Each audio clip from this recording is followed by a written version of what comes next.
pakiramdam mag-inom. Tara. Sabi ko sa'yo, ayoko nang mag-inom. Minsan-minsan kasi, dapat pinapigilan mo yung mag-inom.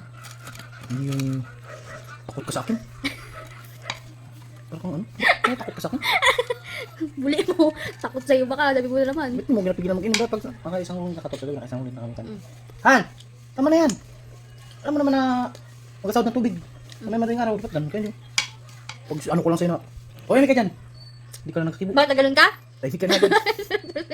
Takot ka na agad sa akin. Sabi ko naman yan. Bakit ganun pa ako? Diba sabi mo na isang salita lang ako? O di, nagtahimik na ako. Isang salita lang ako eh. Kaya nga. Yung sabi ko nga sa'yo, kasi ako ang nahihirapan sa umaga, kakainom ko. Dapat. So, Napigilan mo ko. So kasalanan ko pa. Wala ka kasalanan ng tinday. Yung tinang. Kasalanan ko pa na, buti na, di ka ginapigil, kaya napapasarap ang inom mo. Yun nga, ang pangit. Dapat pag na, ano na, tingin mo. Ay, kung binato kita, Sobrang eh, ay, pangit naman yung gano'n. Tanga ka pala eh.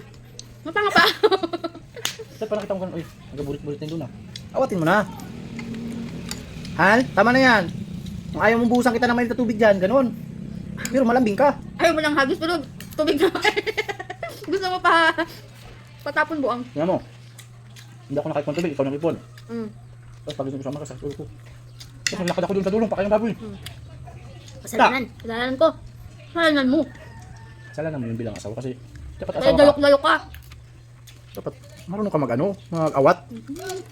Hindi yung tamo ng baka nang inom si. Pabayaan mo lang, magigayga ka lang dyan. Hintayin mo lang matapos, ikaw. Ang importante, pinakain kita kagabi. Kaya nga, Pinunasan pa kita. tama yun. Pero dapat ganun tayo ng pipigil ba? Minsan kasi pag hindi nagabi yung asawa, ay inom. Nawahan, hanap, ramdam. Huwag nyo daw, no? Saan itong beer ko? Para mamang lang.